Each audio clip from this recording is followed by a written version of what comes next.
When you're looking to join the United States Army, you're probably talking to maybe some people that are currently in the Army, maybe some veterans out there, and I would advise kind of trying to keep clear of the disgruntled soldiers, the disgruntled vets, and let me kind of explain why. To a point, some of those individuals might have some great insight, some great experiences to let you know about things. Because here's the key thing. I have never ever said in any of my videos, any of my content, that the Army is great and amazing. I've also never said that it sucks horribly. Your experiences are going to vary based on person-to-person, experience from experience, based on different things that could possibly happen in your Army career. So there's no telling whether you will be on the side of, I had an amazing time in the Army and I loved it and it was super great, or man, that sucked really bad and I really regret doing it. You could end up on either side. But sometimes, if you only listen to one side, you only listen to this disgruntled side, you just hear that side and you think that, man, the Army's really bad. And in some ways, maybe it is really bad, but also in some ways it could be really good.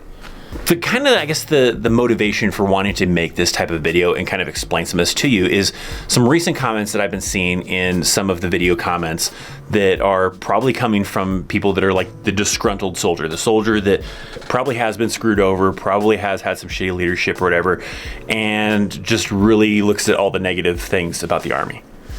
Well, let me give you like one example, right? There was a recent comment I remember seeing from one soldier where he was talking about how the Army charges you to eat in the chow hall, how it's not free to eat in the chow hall, you have to pay for it or they take it out of your pay. So this is kind of a tricky thing, all right, with this, all right?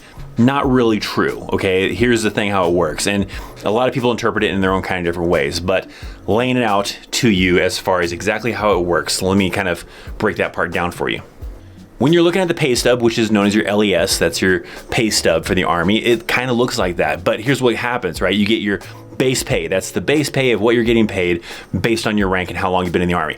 But then additionally, of course that's getting, taxed and everything, but you'll see like on that pay stub that soldiers are getting paid BAS, that basic allowance for subsistence. Now, only soldiers that are allowed to actually receive that is like married soldiers or other exceptions where soldiers got approved to receive BAS. Otherwise, a normal single soldier living in the barracks doesn't receive that extra BAS money to be able to buy food. So let's say, I forget like what exactly it is off the top of my head. Let's say $420, right? Let's say BAS is $420. So then you happen to notice that, hey, you're getting $420 deducted from your pay. Well, they gave you the $420 and then took it right back. It didn't come out of that base pay. So you're not making less money than what you were supposed to. You're just not getting that base pay. Why they do it that way, I don't know. I don't know why they don't just give the soldiers that are authorized base pay, right? Just like BAH. They don't give everybody BAH and take it back. But for some reason they do that with BAS. So a lot of times when soldiers looking at that pay stub, that LES, they see, hey, they're taking out $420 out of my paycheck. Kind of, but not really. I mean, it's like if I gave you $5 but took that $5 back, am I really taking $5 from you or am I just taking my $5 back?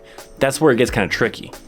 If your argument is I'd rather get paid that $400 and whatever dollars to get food, I get that. I agree with that probably too. They probably should do that. They probably should have it where all soldiers get that base pay and then maybe you swipe your ID card at the chow hall and they'll deduct whatever it costs for that specific meal for breakfast, lunch, or dinner or whatever. And then every time you swipe your ID card at the chow hall, then they deduct it from your next paycheck type of thing. But nonetheless, the way they do it is this way. So trying to tell everybody that no, you don't get to eat in the chow hall, they're taking it from you, you're making less money, is just not true. So that was like one example that I could think of, right? Of one kind of instance of seeing disgruntled soldiers like in the comment section.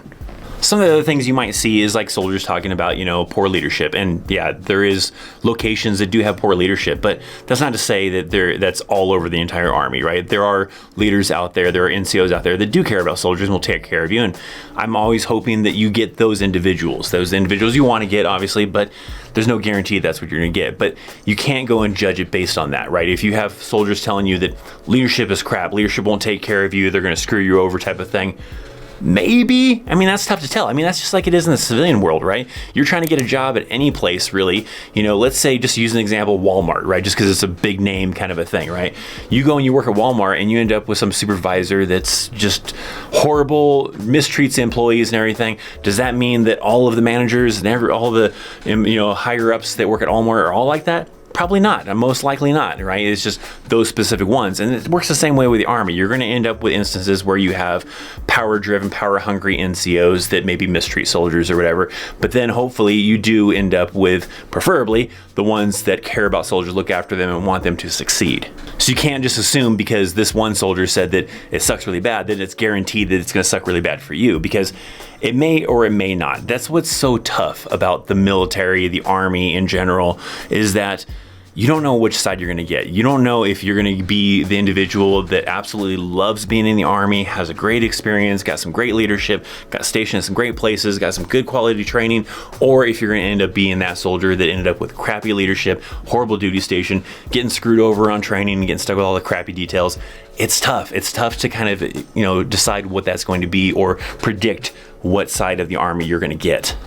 So, listening to the disgruntled soldiers, the disgruntled vets can be good, but don't judge it based on what their experience is exactly what you're going to get. Don't even judge the experience based on what I'm telling you that's what you're going to get. My experiences vary. Another person's experiences vary. That's why you got to kind of listen to multiple people, do your own research, and kind of find the happy medium of okay, I understand that this can happen, could be good, could be bad, or whatever. And you just kind of have to just go for it sometimes. You don't really want to be in the situation of well, I listened to this guy. Let's say it was the disgruntled soldier, the disgruntled vet, and you're like, I didn't do it, and I decided that I didn't want to be treated that way. I didn't want to end up in this kind of situation. And then my buddy ended up joining, and all the stories he tells is awesome. And I was like, man, now I wish I would have joined, right? And you don't want to be in that situation. At least if you're in the situation where it does turn out to be horrible, don't re-enlist, right? You did a 3-year contract, 4-year contract, whatever. ETS, get out, move on with your life. Now you got military experience, and you can say you at least gave it a shot. I've actually had soldiers actually tell me that, the reason why I joined the Army was because of me, right?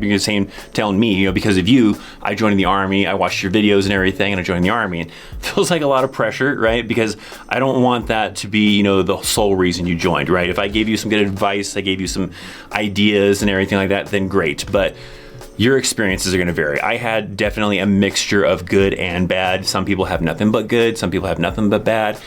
And it's hard to tell what you will end up with. So make sure you do your research, right? Watch other people, maybe on YouTube, maybe on other platforms or whatever. Talking to people that you know, family members, friends of friends, whatever, and make your own kind of experience. But sometimes it's just a thing that if it's something you're really interested in, like joining the Army, and even though maybe there's a lot of people saying bad stuff or people saying good stuff, you got to kind of experience it for yourself, right? And see which side of the Army, which side of the military is what your experience is going to be. That way you don't later on down the road be like, man, I wish I would at least given it a try, right? And if it works out, great, then cool. If it doesn't work out, then you at least know, and you know that, okay, yeah, I'm going to do something else, right? And you kind of move past it without ever having that wonder of what if it would have been great for me. So I always say give it a shot, and if it doesn't work out, don't re-enlist.